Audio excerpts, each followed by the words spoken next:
Okay. All right. You guys are ready whenever you want to start. Do I need to start anything? No, That's that's we're good. Rach, do you want to cut your spot now? Yeah, that's fine. Okay. I'll get the scripts. I got Okay, it. cool. All right. Whenever you guys want to start. In 3, 2, 1. Welcome to Her614. I am Michal Cheney, and I am here with my good buddy, owner of Morris Media, Michael Morris. How are you, buddy? Good, how are you doing? I'm excited about this because now we go back a long ways. We go back to childhood, okay? We do. And we have done several radio shows together. But here's what I'm excited about. Today, I get to actually talk to you about the concept behind why we're doing all this. So, people, Yes. if you listen to the radio on Sunday mornings, you're going to hear me badgering on about a ton of things. But the best thing that we have created in the last few years is this platform with you.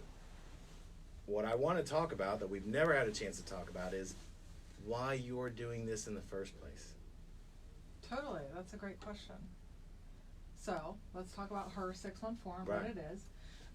So, we are going to bring on female entrepreneurs and females in the Columbus area that are just killing it, right? So, the idea is that we're not just going to seclude this down to entrepreneurs. I want to talk to everybody. I mean, there are judges, there are CEOs, there Elite are athletes. elite athletes. I mean, there are females in our community right here who are so inspiring. I've been fortunate enough to start making those connections, and they are, people that I admire, and they're people that inspire me, and I want to tell everybody about them. Well, let's talk about the passion that you have for doing this, because radio wasn't your thing, right? So the reason that you're doing this program and have been doing radio for months now is to promote other women in business. For sure. But what was your main thought about doing this to begin with? Because I think you've got over 30 shows under your belt. And if you look at it, each time you've been getting better, but I think you get more excited when people are sharing their story. What appeals to you about that? For sure, yeah. So I think as a business owner, especially starting early on, the piece that I missed and did not know how to find was the connection piece. I didn't know how to find other female business owners. I didn't know how to find females who were in a male-dominated industry like I am with the painting business. So when I think back, if I would have had some of the connections I have now back then, it probably would have helped elevate me maybe at a faster pace. I could have been inspired maybe in different ways. So I think ultimately it comes down to helping people connect and helping them get their story out there, because it is so inspiring. I mean, when you hear a story and you hear someone, talk about their path and their journey, and it's amazing, it helps, create your own path, and I love that. Do you think that I think one of the strongest things about being an entrepreneur, which you are, you're a serial entrepreneur because you've done more than one thing, started more than one business. I'm trying, that's for sure. What do you think that you look towards people that have had success and it shows you a way, not specifically in your business day to day, but I think we all want to be challenged.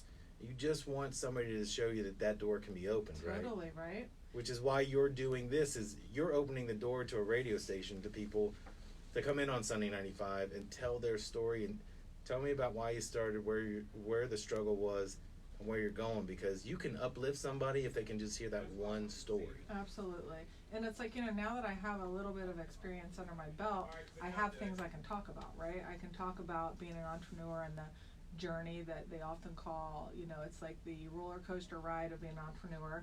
One day you're up, one day you're down. I have some content I can talk about, and I know how difficult it can be, and providing somebody this platform of radio is something that they don't necessarily know that they have the opportunity to do. So when we can put someone on the show and help promote their business and talk about the amazing things they're doing, that's awesome. When you're thinking about this, because I know we text a lot about this in long chain emails of messages, but what's the thing you look forward to the most when you're sitting here talking to somebody? Because you've interviewed probably close to 30 female business owners. What's the thing that you get out of it the most? Well, it's definitely twofold. I love the fact that we're providing them this opportunity. I remember the first time I got connected with you and you said to me, hey, do you want to come on this radio show? I was like, that's awesome, right? Like, I was like, okay, this is so cool. I can't wait to do this. And for me, I was kind of stretching myself because I'm a bit laid back. And, you know, I was completely out of my comfort zone. So for me, this gave me an opportunity to experience something completely different. And offering that to someone else is amazing, right? I remember how I felt. I remember, you know, sharing your Facebook Lives, and it instantly provided me with something. It gave me some credibility, and it gave me this opportunity to experience something I've never experienced before. And knowing that on a weekly basis we're doing that for someone else, that's pretty freaking amazing, right? So there's that piece of it. And then, to be honest, there's this selfish side of it that these females are inspiring me, right? So I get to look into their background. What have they done? I get to ask them these questions. They get to teach me, right? So I have a lot to still learn, and every week I get to sit across from someone and hear about their story, and it just helps rejuvenate me, you know? Well, that's where the juice is, right? Yeah. Because you're not, I think a lot of business owners, owning a business can be lonely, and it can be depressing at times, right? Totally. Because we've talked about, it's not just running the business every single day, the minutia of that. It's the challenge of if this grows too big, right? We all think about it too much. And I've seen you kind of go through that. You've seen me go through that. But when we look at these people, for that half an hour they get to talk to you, you get to lift each other up. Absolutely. And that's where the juice is for you, I would think. Yeah, actually, that's a great point, because I do find being a business owner can be very lonely, right? The other thing that I think your normal everyday person who has a job with a company that's established doesn't realize is that oftentimes as a business owner you have to create everything. You're creating the policy, you're creating the procedures, you're making all the rules, and that is very challenging. There's a part of that that's super freeing, but there's another part of that that's very challenging. And when I get to speak to other people who are doing that same thing, it lets me know, okay, I'm not alone. The fact that I'm having a hard time or I'm feeling depressed or down, that is normal. And then when I have those high moments of, wow, we just killed it, we just got this amazing job, look at all the great things we're able to do for the community, when you get to balance it out with that and you get to hear that that's totally normal on this journey, it's very uplifting. You said, and you've said this multiple times, being in a male-dominated industry. What I think you should recap your story of how you got this done. Like you, I hate the word hustle because it's being used. Everything is my hustle, my side hustle. Hustle is hustle. There's no difference. But you were going to job sites of buildings that weren't even built, but it's like eventually you'll need a painter. You were sending letters. You were doing all that. You were doing that on your own. I was. But you didn't stop. You didn't let all the sand getting kicked in your face stop you. Do you feel like you want to be a part of that to tell somebody else? Like you want to kind of hand those stories down? For sure, right? So when you can kind of share those things that you've done, right? A lot of it's just you try something. If it doesn't work, then you learn something from it. But yeah, I think just sharing those stories, hopefully it motivates somebody. I know when I hear those stories from other people, that helps me, you know, keep ticking. Well, what I think is cool is some of the people, like the bakery that you had on. Totally. Right? Bake Me Happy. I love Bake them. Me Happy. And they were fun people. Absolutely. But to hear how it started and to hear what they had to go through, that doesn't, like, you don't get to kind of drop that off. That kind of goes with you, but it kind of builds a thicker skin, right? What I think is great about what you're doing for other people is you're letting them, you're kind of exposing yourself to and saying, everything that you're going through now, I've already been through. Right. And I made it, and I've been successful, and I keep going. But what is the most important thing that you can hand to a female that's waiting to start her business? What would you tell them? Yeah, I think for me, like, one of the keys have been being persistent. And you kind of hit the nail on the head when you talked about how I would go to job sites and I would send letters and I would make phone calls, and, you know, a small percentage of those things actually get returned. And then even a smaller percentage actually ends up in producing work, right, for me and for the painters. So I think one of the keys for me has always been persistent and keep going and keep giving it another shot, even when you feel like you're not going to come out on the top. I think that there's a lot to be said for continuing to try and continuing to put effort in when you can't see the reward. Right. You know? Well, that's okay, but let's get into that a little bit more, because people's motivation, if it's money, they'll quit, right? That's absolutely right. That's what I believe. I don't think you really do things for money. I think money is the byproduct in the end. Correct. But when you were struggling, you're going to have people that will say, you should just get a job, or you should do something else, or, you know, this is too hard, or whatever. How do you tell somebody else not to quit, I guess? Because I see people that struggle all the time. Right. And those are the people who want to help the most. But 9 out of 10 people are going to tell them, this can't be done. Because that person that's talking to you has never done it. So true. But how do you tell an entrepreneur, you, Michal Cheney, tell them that there's hope on the other side? Like, how do you motivate them to keep going? Totally. Well, I'll tell you what, you're actually reminding me of something Brene Brown says. I don't know if you know who she is, but she's pretty amazing. She talks about people outside the arena can't judge you. So, like, the people in the arena are us, right? Mm-hmm. We're grinding every day. We're pushing through. We are the people in there that are doing the work, that are, you know, finding the courage to do it, that are believing in ourselves, even when it's tough. When you're inside the arena, then you might have a little bit of wiggle room to judge, let's say. But if you're outside of that, nobody gets to throw a stone inside, right? You got to come in here with me in order to try and give me any sort of feedback. So I think, you know, for me, keeping that in mind, I mean, you can just envision that, right? You're in the arena, you're in there battling, and the people outside, they have no say in what's going on, because they don't even know what being inside that arena fighting is all about. And I think when you can take a mentality like that and develop kind of a hard shell and really protect what you're doing, especially when you believe in it, this is why it doesn't really come down to money. It comes down to all of the other important things, why you're doing what you do, the people that you work with, your overall mission. That's a connection. That's a piece like of the heart that can't be just diminished by other people's words. Right. So you have to have like a real belief in what you're doing. And like for me, in the end, it's not really about painting, right? Painting is just the vehicle to create all of these other amazing things in life, you know, for people, you know, for my family. Of course, in the end, we all want to have a sound life that produces the income we need to live. That's a piece of it, but it's certainly not the focus. Well, I think what you said is great, that when you bring up those examples, we live in a time now where anything you want to learn is at the touch of a button. Totally. And I didn't know, as an entrepreneur, like, I kept waiting on somebody to say, hey, you should do this and I'll help you get it done. What it takes is some corporation or somebody to break you down enough that you say, I got to do this for myself. And again, it's not about the money, but totally.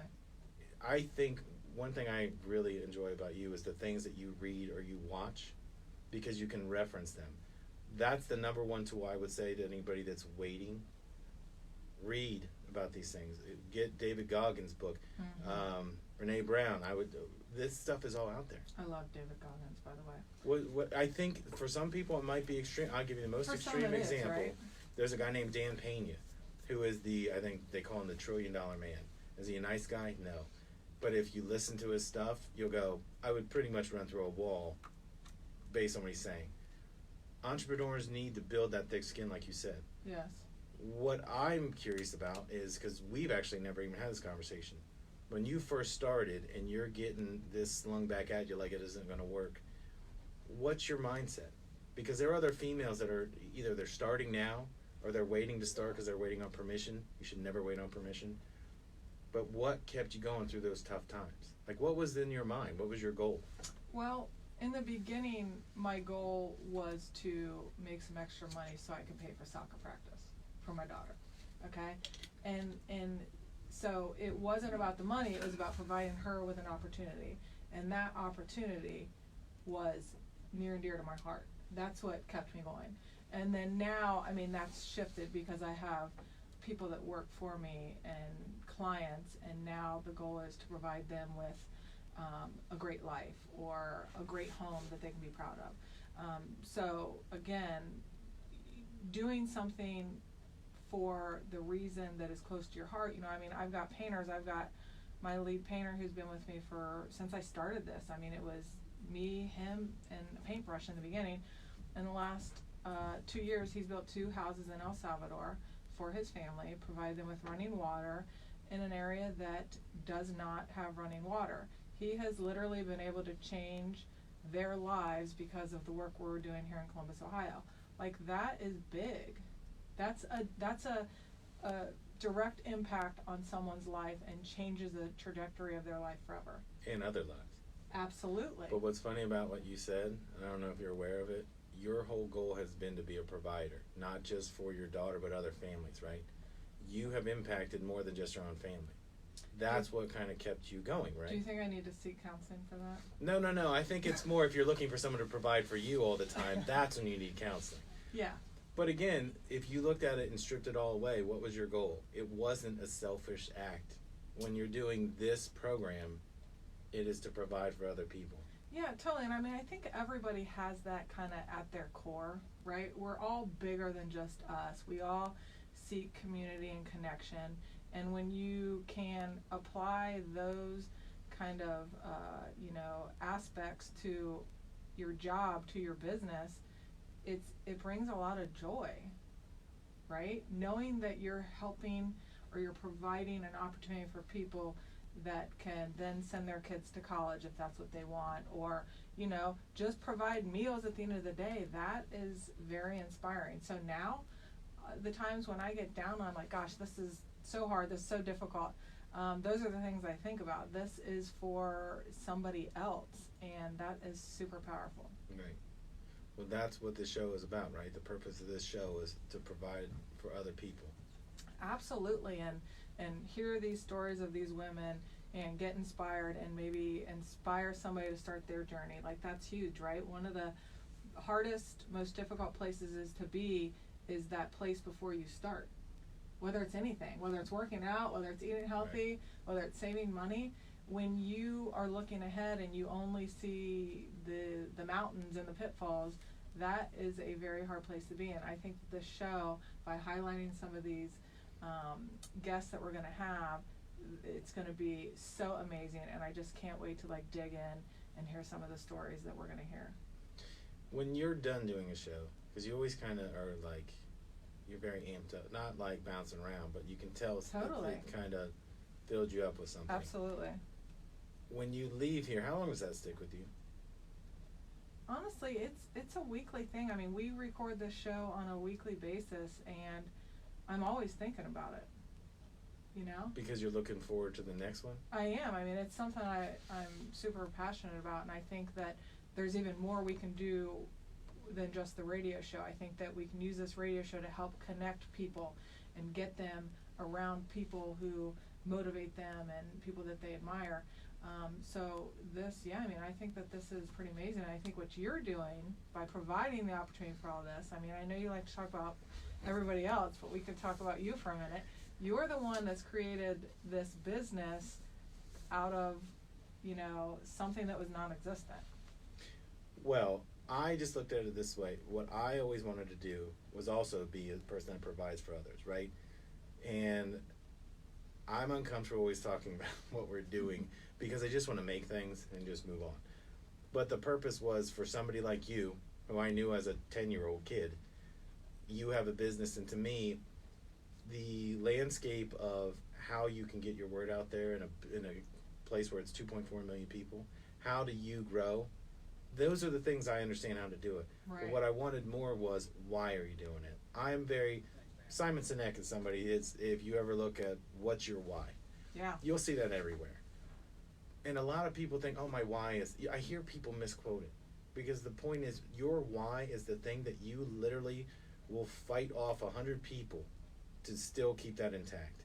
It's not like, what's my why today? It's my why in general. This is my purpose.